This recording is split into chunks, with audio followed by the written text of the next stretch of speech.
जो सोच ले तू चांद का तारों पे तेरी घात हो, जो शाम काफी है नहीं तो रात का तू यार हो, स्वप्न तू ये देख ले उसी को पाना आस हो।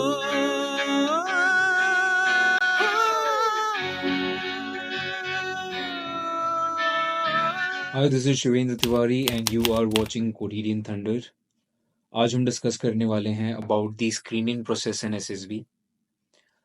मैंने एसएसबी के 7 अटेम्प्ट्स दिए हैं and I got recommended in my 7th attempt, but मैं 7 में से 6 टाइम्स स्क्रीन इन हुआ हूँ एंड एक बार स्क्रीन आउट हुआ था which was a open entry NCC special and उसके अलावा मैं किसी भी एसएसबी में स्क्रीन आउट नहीं हुआ।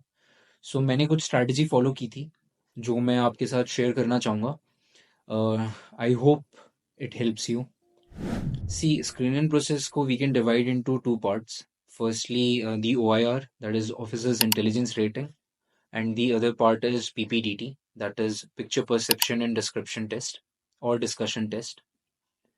सो OIR, talking about OIR, OIR में those who don't know, officers intelligence rating के लिए you are given verbal and non verbal set, जिसमें 2 सेट देते हैं आपको एंड एक सेट में 40 टू 50 क्वेश्चंस होते हैं, जो आपको अकॉर्डिंग टू दी सेट आपको टाइम लिमिट दी जाती है 30 minutes, 45 minutes. You have to solve in that 27 minutes, 30 minutes, like that. Difficulty of the set पे भी डिपेंड करता है आपको कितना टाइम मिलेगा। इसमें कुछ चीज़ें मैं हाईलाइट करना चाहूँगा जो आपको हेल्प करेगी। First thing is listen to the instructions. जो भी आपका ऑफिसर होगा वहाँ पे, आपको इंस्ट्रक्शंस बहुत ध्यान से सुननी है, बिकॉज वो इंस्ट्रक्शंस में कई बार कुछ चीज़ें ऐसे बताती हैं जो आप अगर पहले से प्रिपेयर होके भी गए हो लेकिन वहाँ जाकर अगर नहीं सुनते हो तो it is your loss. Second चीज़ यहाँ पे ये है कि अगर आपको 30 मिनट्स दिए गए हैं, 27 मिनट्स दिए गए हैं, तो यूजुअली क्या होता है कि उससे कम टाइम ही मिलता है। आपके पास वॉच नहीं होती है, कभी कभी तो वो आपको पूरा टाइम देंगे, तो आप जनरली ऐसा होता है कि लोग सॉल्व कर करके बैठ जाते हैं एंड दे रियलाइज कि टाइम ज़्यादा है। सेकेंड सेट जब आता है तो आपको सिमिलर टाइम देते हैं, बट बोलते हैं कि 30 मिनट्स हैं आपके पास, बट आपको उससे पहले ही टेस्ट आपका ख़त्म कर देते हैं। तो सिनेरियो ये बनता है कि आप सेकेंड टेस्ट में बहुत ज़्यादा क्वेश्चंस छूट जाते हैं आपके, तो आपको टाइम का आइडिया तो नहीं लगता है। बेसिकली आपको जितने ज़्यादा क्वेश्चन कर सको, जितनी जल्दी कर सको उतना करना है। रिलैक्स मोड में नहीं रहना, एक्टिव मोड में रहना है during the OIR. So OIR के सेट का भी डिफरेंस है। If you go for an open entry, जैसे एनसीसी स्पेशल एंट्री में मैं गया था, तो आई हैव रियलाइज्ड, या फिर उस टाइम पे I got a set which was comparatively harder than the other written entries that I went for. तो आपको ऐसा भी हो सकता है कि अगर आप ओपन एंट्री के लिए जा रहे हो तो आपको जो ओआईआर आएगा वो थोड़ा टफ आएगा, तो आपको उसकी प्रैक्टिस करके जानी है। ओआईआर सॉल्व करने के लिए स्ट्रैटेजी यही रहती है, पहले आप प्रैक्टिस कर लो, पहले अच्छे से प्रैक्टिस करके जाओ एंड आप अपना असेसमेंट कर लो कि कौन से वर्बल नॉन वर्बल एस्पेक्ट में आपको डिफिकल्टी हो रही है एंड किस पे आपको ज़्यादा फोकस करना है। वन मोर थिंग, मैंने बहुत लोगों को सुना है ये बोलते हुए कि हम सारे क्वेश्चन नहीं कर पाए या फिर इतना अटेम्प्ट नहीं किया, हमने ये छोड़ दिया। आपको ओआईआर में कोशिश करनी है कि कोई क्वेश्चन नहीं छोड़ना है। You have to attempt all the questions. There is no negative marking, उसमें कोई नेगेटिव मार्क्स नहीं मिलते आपको। तो आप कोशिश करो कि आप जितने अटेम्प्ट कर सकते हो उतने करो। आप जितना एंड में भी गेस वर्क कर सकते हो आप गेस वर्क करो। आप छोड़ने से बेटर है कि क्या पता आंसर सही हो जाए। आप अपने गेस वर्क पे विश्वास रखो एंड किसी एक क्वेश्चन में इतना एनग्रॉस मत हो जाओ कि बाकी के क्वेश्चंस आप छोड़ दो, बिकॉज जितने ज़्यादा सॉल्व करोगे उतना आपके लिए बेनिफिट रहेगा। तो ये थी ओआईआर की बात। ओआईआर की स्ट्रैटेजी में आपको यही चीज़ें ध्यान रखनी है एंड अगर आपको प्रैक्टिस करनी है ओआईआर की तो you can go on the Google and type about the OIR practice sets. उसके अलावा there is a app called Target SSB app, जिससे मैं प्रैक्टिस करता था। उसमें timing and everything is there. So उसमें ओआईआर के कुछ अच्छे सेट्स हैं वर्बल नॉन वर्बल के, आप वो सॉल्व कर सकते हो। बाकी पिक्चर्स भी आप उसी से प्रैक्टिस कर सकते हो, वो प्ले स्टोर में अवेलेबल है and it is not a paid promotion और एनीथिंग। मैं वो यूज़ करता था इसलिए I am sharing with you. Now moving on, so picture perception and discussion test. उसमें आपको एक पिक्चर दिखाई जाएगी। You will be shown a picture for 30 seconds. 30 seconds तक आपको पिक्चर देखनी है। Then you will be given 1 minute to note down the details write the action, and 4 minutes will be given to you for writing down the story. So picture perception और discussion test में ये तो test का format हो गया कि आपको ऐसे टेस्ट कंडक्ट करेंगे. So things you have to keep in mind during picture perception and discussion test is, firstly picture अगर दिखाई जा रही है तो 30 सेकेंड्स के लिए ऑब्जर्व करो. Observe it for 30 seconds. आप अच्छे से पहले पिक्चर के कैरेक्टर्स देखो, बैकग्राउंड देखो, क्या हो रहा है, क्या चल रहा है. Don't be in a rush. 30 seconds अगर ऑब्जर्व करोगे पिक्चर तो हाईली लाइकली है कि आप कोई डिटेल मिस नहीं करोगे and it will go in your favour only. Mistakes होती हैं, पहले भी मैंने भी की है मिस्टेक्स, जहाँ पे मैंने रश में 30 सेकेंड्स तक पिक्चर ऑब्जर्व नहीं की एंड मैंने बस कैरेक्टर देखा, एक प्री कंसीव्ड आइडिया था मेरे दिमाग में एंड मैंने उसके बेसिस पे स्टोरी बना दी. And later on when I saw the picture या फिर बाकियों की स्टोरी सुनी मैंने, तो मुझे रियलाइज हुआ कि मेरी स्टोरी एकदम ही अलग है, बिकॉज मैंने बैकग्राउंड नोटिस नहीं किया था. बैकग्राउंड में डेकोरेशन हो रखी थी, लाइट्स लगी हुई थी, तो वो एक मिस्टेक थी जो मैं चाहता हूँ कि आप अवॉइड करो. आप अच्छे से ऑब्जर्व करो 30 सेकेंड्स तक पिक्चर. उसके बाद वो जो 1 मिनट आपको मिला है उसमें आप अपनी डिटेल्स नोट डाउन करो. डिटेल्स के बारे में the officer will tell you, वो इंस्ट्रक्शंस देंगे कि आपको कौन सा कैरेक्टर कहाँ है, वो कैसे मार्क करना है, एक्शन में क्या लिखना है, what is going in the picture. फिर आपको मेल के लिए एम से डिनोट करना है, फीमेल के लिए एफ से डिनोट करना है, अगर जेंडर समझ नहीं आ रहा तो पी से डिनोट करना है. मूड के लिए पॉजिटिव प्लस साइन, या फिर नेगेटिव मूड है तो माइनस साइन, और अगर न्यूट्रल है तो ओ से डिनोट करना है. देन कौन सा सर्कल आपको सॉरी कौन सा कैरेक्टर आपको एनसर्कल करना है, ये सब इंस्ट्रक्शंस में वो बताएंगे. अगर कोई डाउट होता है तो you must ask the officer कि sir I have a doubt. Don't do the mistake of not asking. Courage दिखाओ, आप कॉन्फिडेंस दिखाओ एंड अपना डाउट क्लियर करो. अगर आसपास वाले से पूछ सकते हो तो ठीक है, otherwise ask the officer only. So once you are shown the picture, 30 seconds observe करने के बाद, 1 मिनट डिटेल के बाद, यू गेट एन आइडिया. अब स्टोरी लिखो. अब स्टोरी लिखनी है तो स्टोरी में क्या होना चाहिए. और इसमें डाउट, स्टोरी के डाउट्स ये रहते हैं कि बहुत जेनरिक सी स्टोरी हो गई भैया, या फिर बहुत सिंपल स्टोरी लिख दी है, इसका क्या पॉइंट है, मेरे को कोई आइडिया ही नहीं आ रहा था. प्रैक्टिस करते वक्त भी बहुत बार ऐसा होता है कि आप एक परफेक्ट थीम के पीछे भाग रहे होते हो कि कुछ अच्छा मिल जाए, कुछ एकदम परफेक्ट ही मिल जाए, बट ऐसा होता नहीं है. तो स्टोरी आपकी पॉजिटिव होनी चाहिए, रियलिस्टिक होनी चाहिए. उसमें कुछ ऐसे मतलब super hero Marvel DC comic का कुछ नहीं दिखाना है. आप पॉजिटिव स्टोरी रखो, पॉजिटिव थिंकिंग रखो, डिटेल से रखो, अपनी लाइफ से मैच होती हुई चीज़ें रखो. अगर आप स्टूडेंट हो तो ठीक है, प्रोफेशनल हो, आईटी प्रोफेशनल हो तो भी ठीक है, अगर आप कहीं जॉब कर रहे हो, मतलब आपकी रियल लाइफ से, सिचुएशन से स्टोरीज इसलिए कह रहा हूँ मैं, मतलब उसका एम और थीम और इमेजिनेशन थोड़ा हाई होना चाहिए, बट रियल लाइफ से इसलिए कह रहा हूँ because it will be easier for you to put in the details. आपको सिनेरियोज फेक करने की ज़रूरत नहीं पड़ेगी. एंड ज़्यादातर चांसेस होंगे कि आपको उस चीज़ के बारे में बहुत अच्छे से पता होगा, तो it will be easier for you to put in the details, observational details. और एक और चीज़, आपको कैरेक्टर्स के नाम सोचने में थोड़ा क्रिएटिव होना पड़ेगा. राम, श्याम, जो बेसिक बेसिक नाम हैं, जो हम बस यूजुअली स्टोरी लिखने के लिए लिख देते हैं, वो नहीं लिखना है. Don't use that. अपने real life example, real life friends के नाम यूज़ करो. अतुल, कुणाल, शुभम, जो आपके फ्रेंड्स हैं. अगर फीमेल कैरेक्टर्स हैं तो अपनी फीमेल फ्रेंड्स के नाम यूज़ करो. एंड शो कि उसमें रियलिज्म है, आपकी इमेजिनेशन है, ऑब्जर्वेशन स्किल्स हैं. That is very, that will help you a lot. उसके अलावा पिक्चर्स में क्या क्या चीज़ें होनी चाहिए. See I will give you an example. अगर मैंने 3 कैरेक्टर्स देखे हैं और मैं एक पिक्चर मैंने स्टार्ट करा लिखना. जैसे मैंने लिखना शुरू करा कि Atul is a engineering student living in Pune.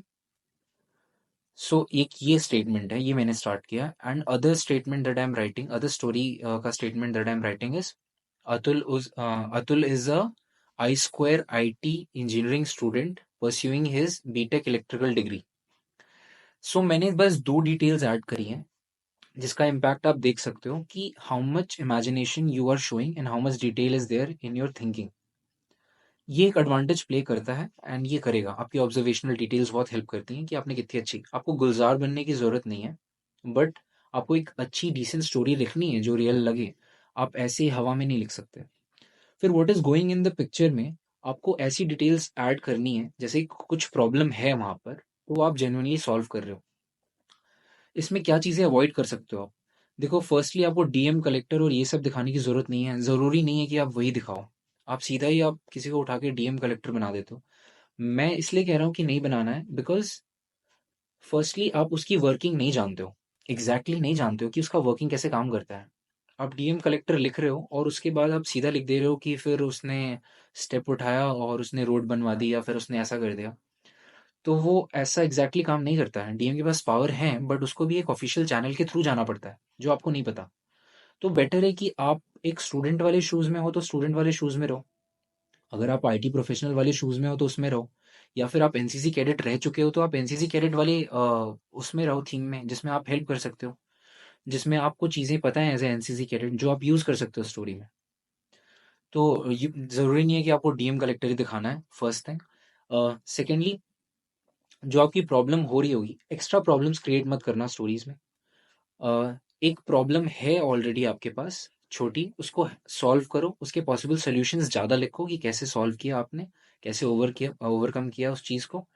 And उसके बाद दिखाओ कि आपने कैसे बाकियों को भी जिन्होंने हेल्प की आपकी, उसको उनको थैंक किया, और you are happy that you are able to solve it.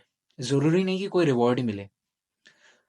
Reward seeking stories भी लिख देते हैं हम लोग, जिसमें वी फोकस कि बंदे को रिवॉर्ड मिल गया, कि उसको प्रेसिडेंट की तरफ से कुछ हमने पदक ही दिला दिया, या फिर उसकी सराहना हुई, टीवी न्यूज़ में आ गया, फेमस हो गया। नहीं है, इट इज़ नॉट इम्पॉर्टेंट। आप you are not seeking that. आपका मेन पर्पस है कि प्रॉब्लम सॉल्व होनी चाहिए। जो प्रॉब्लम क्रिएट हुई है, जो प्रॉब्लम है, उसका एक पॉसिबल सोल्यूशन कुछ अच्छा दे सकते हो, सॉल्व कर सकते हो। जो आप हो वही उसी में। ज़रूर एक प्राइम मिनिस्टर बना दूंगा मैं आपको, तो फिर आपके पास तो अनलिमिटेड पावर्स आ जाएंगी ना। आपको डीएम बना दिया तो आपके पास बहुत सारी पावर्स आ गई ना। लेकिन आप जो हो, जिस पोजीशन में हो, क्या उस पोजीशन में भी आप सोच सकते हो कि मैं एज अ सिटीजन मैं क्या कर सकता हूँ, how can I help the situation. So you need to take care of these things in your story. Story generic सी चलेगी, सिंपल चलेगी, स्वीट, रियलिस्टिक सी स्टोरी। एक प्रॉब्लम होगी, उसको आप सॉल्व करेंगे, उसमें डिटेल्स होनी चाहिए। एंड कुछ बहुत ही ज़्यादा रैम्बो टाइप नहीं करना है कि आपने 10 लोगों को मार दिया। आप एक सिंपल जेनरिक स्टोरी बनाओ and it will work. I have made simple stories in all my screen in process and I have got screen done almost every time except for the one chance. So I am telling you that this is going to benefit you. आप simple story बनाओ, जितना puzzle मत हो। Now after writing the story, आपको story लिखने के बाद बीच में ब्रेक देंगे थोड़ा सा, एंड आपके ग्रुप डिवाइड करके आपको ग्रुप डिस्कशन के लिए ले जाएंगे। तो 12 से या फिर 14 का ग्रुप डिवाइड होता है। उसके बीच में आपको ना टाइम मिलता है, आप अपनी स्टोरी रिवाइज करते रहो कि नरेशन के टाइम आपको कोई प्रॉब्लम नहीं आए। आप उस टाइम ड्यूरेशन में आप कॉन्स्टेंटली रिवाइज करते रहो कि आपको क्या स्टोरी बोलनी है, ठीक है। फिर फिर when you will go in the group discussion, when you will be seated, जब आप को बैठा दिया जाएगा ग्रुप डिस्कशन के लिए, सो आपको ग्रुप डिस्कशन में पहले ऑफिसर ब्रीफ देंगे। Of course you have to listen listen to the instructions. जो भी प्री कंसीव्ड आइडियाज या प्री कंसीव्ड इंस्ट्रक्शंस कोचिंग में बताए जा रहे हैं, वो अज्यूम करके मत चले जाना, वहाँ सुनना, ठीक है।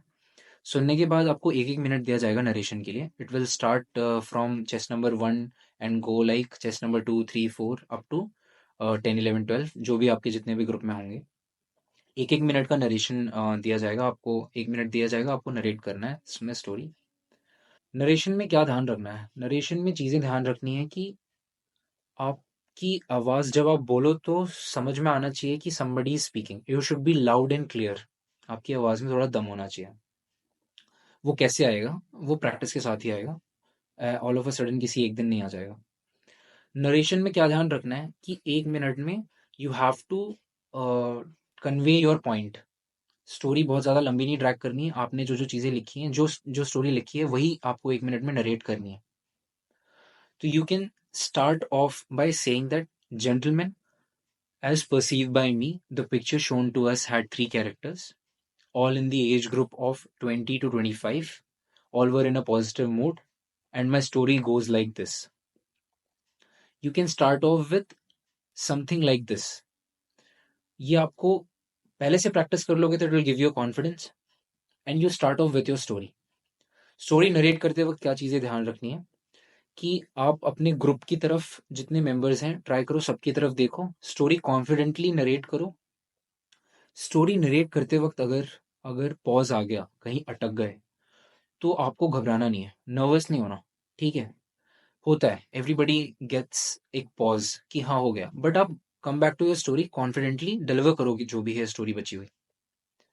और स्टोरी नरेट करते वक्त अगर एसेसर ने बोल दिया ओके थैंक यू नेक्स्ट करके, तो भी डिसहार्टन नहीं होना है। तुम्हारी स्टोरी का जो क्रक्स है वो पता चल गया एसेसर को, इसलिए उन्होंने बोला कि ठीक है नेक्स्ट। जरूरी नहीं कि उनकी तुम्हारी स्टोरी पसंद नहीं आई इसलिए उन्होंने बोला नेक्स्ट, उनके पास और भी लोग हैं एसेस करने के लिए, और भी ग्रुप्स हैं, तो इसीलिए ये प्रोसेस जल्दी हुआ है। उस टाइम पे डिसहार्टन होके अपना दिल छोटा नहीं करना कि अरे यार मेरी स्टोरी नहीं सुनी इन्होंने, नहीं। आपको बाकी ग्रुप डिस्कशन में भी चांस मिलेगा अभी अपने आप को शो करने का। तो once you are done with your narration, narration के लिए एक और चीज मैं यहाँ पे बोलना चाहूंगा कि नरेशन की कैसे बेटर होगा नरेशन। नरेशन के लिए what I use to do is, मैंने अपनी स्टोरी लिख ली, उसको याद किया कि स्टोरी में ये था, and I use to stand in front of the mirror और मैं उसको नरेट करता था। This is the best possible way जो आप कर सकते हो अपनी स्टोरी नरेशन के लिए। आप मिरर के सामने खड़े होकर प्रैक्टिस करो, या फिर फोन में रिकॉर्ड करो और बाद में रिकॉर्डिंग देखो कि कहाँ पे आपको लग रहा है कि और एम्फेसिस करने की जरूरत है, कम्युनिक मतलब कैसे बेटर प्रोनाउंस कर सकता हूँ, या फिर कॉन्फिडेंस लेवल कैसा दिख रहा है। And it is a slow process, धीरे धीरे टाइम लगेगा बट इंप्रूवमेंट होगी। नरेशन के लिए तो यही सोल्यूशन है। This practice will also help you in lecture it. तो नरेशन करने के बाद आपको नर्वसनेस होगी, बहुत लोगों को होती है, नरेशन करने से पहले भी होती है, नरेशन करने के बाद भी होती है। बट नरेशन जब बाकियों का हो रहा है, आपकी चांस हो गई है या नहीं हुई है, आपको नरेशन के टाइम ध्यान रखना है कि बाकी लोग क्या क्या बोल रहे हैं, क्या स्टोरीज बोल रहे हैं, उनकी क्या थीम्स हैं। आपको सबका नहीं सुन पाओगे, आप इतना नर्वस रहते हो, लेकिन आपको चीज़ें यहाँ पे ये ध्यान रखनी है कि उसका मेन थीम क्या था स्टोरी का। एनजीओ थीम था, सोशल वर्किंग में और क्या कर रहा है, आईटी प्रोफेशनल दिखा रहा है तो कुछ अच्छा कर रहा है क्या। तो आपको थीम याद रखनी है।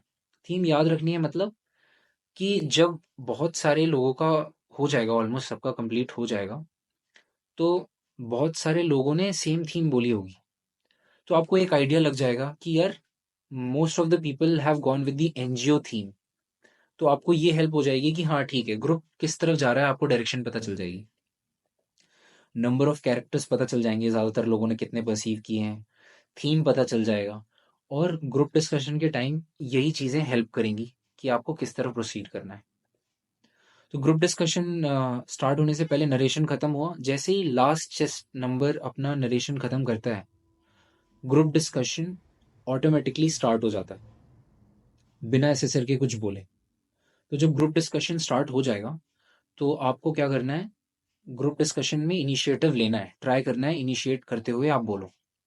सी कॉमन पॉइंटर्स ग्रुप डिस्कशन में स्टार्ट करते वक्त है कि नंबर ऑफ कैरेक्टर्स कितने होंगे, और थीम क्या है कि हम कहाँ जा रहे हैं, क्या करने वाले हैं, वो कौन है। तो नंबर ऑफ कैरेक्टर्स का भी idea majority of the group की नरेशन से लग गया होगा कि इतने पे हैं, तो हमें उस तरफ प्रोसीड करना है। तो हमें इन स्टेटमेंट्स के साथ रेडी रहना है और इनिशिएटिव लेना है। अब ग्रुप डिस्कशन में फिश मार्केट बन गया। फिश मार्केट में क्या कर सकते हैं, फिश मार्केट में आप चुप रह सकते हो, आप फिश मार्केट में और कंट्रीब्यूट मत करो, आप शांत रहो। जैसे ही मौका मिलता है तब अपना पॉइंट रखो, और जब शांत रह रहे हो तो अच्छा पॉइंट सोचो, सेम पॉइंट बार बार रिपीट करने की जरूरत नहीं है। नंबर ऑफ कैरेक्टर्स डिसाइड हो गए हैं, ठीक है, उसके आगे आपको प्रोसीड करना है। मेन काम यहाँ पे है कि टीम की, ग्रुप की एक स्टोरी बने, ताकि ग्रुप प्रोसीड हो सके, कॉमन स्टोरी पे आए। मेन काम यहाँ पे ये नहीं है कि कितने कैरेक्टर थे, वो लोग क्या क्या कर रहे थे। मेन काम, आप मेन मोटिव तो देखो, ये इसके अंदर की डिटेल्स हैं, बट मेन काम है कि हमें स्टोरी कंप्लीट करनी है, कॉमन कंक्लूजन पे आना है। तो ग्रुप जो डिस्कस कर रहा है वो सुनो, उसके साथ प्रोसीड करो, उसमें कंट्रीब्यूट करो, और let the group decide, and group को पुश करो further, as a team contribute करो। आप बाकी लोगों के पॉइंट सुनो, जिसका अच्छा लग रहा है इंक्लूड करने की कोशिश करो, एंड अगर नहीं इंक्लूड हो रहा है तो आप ट्राई करो कि हाँ सम अप करो। डिस्कशन के लिए 10 से 15 मिनट मिलते हैं। ग्रुप डिस्कशन के टाइम ये चीज़ें ध्यान रखना कि आप पॉइंट्स अच्छे दे रहे हो, कंस्ट्रक्टिव पॉइंट्स दे रहे हो, किसी को नेगेट करने के बजाय कुछ अच्छा कंस्ट्रक्टिव बोल रहे हो, टीम को आगे ले जा रहे हो, एंड एक कॉमन ग्रुप की कंक्लूजन स्टोरी आनी चाहिए, उसमें आप हेल्प कर रहे हो। सो ग्रुप डिस्कशन हो गया, एक बार हो जाता है तो असेसर्स बोलते हैं कि आप एक बंदे को नॉमिनेट करो जो आपकी ग्रुप की कॉमन ग्रुप स्टोरी नरेट करेगा। अगर फिश मार्केट बना है और कॉमन स्टोरी नहीं आ पाई है तो असेसर्स आपको नहीं बोलेंगे कि कॉमन स्टोरी के लिए बंदा एक चूज करो। बट अगर कॉमन स्टोरी आ गई है तो व्हेन ही सेज कि एक चूज करूं, तो आपको क्या रोल करना है, जिस बंदे ने सबसे ज्यादा कंट्रीब्यूट किया है आपको उसको नॉमिनेट करना चाहिए, because he has contributed more and he has said more. कई लोग ये करते हैं कि जिस बंदे ने बिल्कुल ही नहीं बोला उसको जबरदस्ती बोल देते हैं कि you go and narrate the common story. See ये बैकफायर भी कर सकता है। फर्स्टली बिकॉज उस बंदे ने कुछ पार्टिसिपेट नहीं किया है, उसने कुछ कंट्रीब्यूट नहीं किया है, और हमें ये भी नहीं पता कि उसको स्टोरी का कॉमन स्टोरी का आइडिया है भी कि नहीं, हमने क्या डिस्कस किया है उसको कुछ आइडिया है ग्रुप उसके बारे में कि नहीं। सेकेंडली अगर ग्रुप आपको नॉमिनेट करता है तो that is one of the best things. इसका मतलब है आपने ग्रुप में अच्छे से पार्टिसिपेट किया है, एंड आपको हमेशा ये अवेयर रहना चाहिए कि ग्रुप ने क्या कॉमन स्टोरी डिसाइड की है। जैसे ही आपको नॉमिनेट करता है, टेक दैट अपॉर्चुनिटी, एंड जैसे नरेशन में आपने सुनाया था उसी कॉन्फिडेंस के साथ नरेट दी स्टोरी जो ग्रुप ने डिसाइड की है, जो कॉमन स्टोरी वो। अपने पॉइंट्स डालने ज़रूरी नहीं है, ग्रुप ने जो कॉमन स्टोरी डिसाइड की है वो, आपकी अपनी स्टोरी मत बताने लगना। ध्यान रखना कि ग्रुप ने क्या थीम डिसाइड किया है, कितने कैरेक्टर्स डिसाइड किए हैं, और उसने उस सॉल्व करने में वो सोल्यूशंस क्या क्या परस्यू किए हैं। इन सब में आपको अपना दिमाग काम रखना है, and one at a time जो टास्क दिया है उस पर फोकस करना है। उसके बाद उस टास्क को छोड़ देना है, नेक्स्ट टास्क जो भी आ रहा है उस पर फोकस करना है। इट इज़ बेटर कि आप प्रेजेंट रहो उस मोमेंट में। अगर आपको स्क्रीनिंग के लिए, अगर आपको लग रहा है कि आप नरेशन या ग्रुप डिस्कशन में वीक हो रहे हो, तो इट इज़ बेटर कि आप प्रैक्टिस करो स्पीकिंग। आप प्रैक्टिस करो ज़्यादा बोलना in front of the mirror, which is going to help you a lot. I hope this video has helped you, and मेरे पास जितने भी डिटेल्स थे मैंने आपसे शेयर किए हैं, एंड आपको फिर भी कोई डाउट हो तो please share it in the comment, and that's all from my side. Thank you.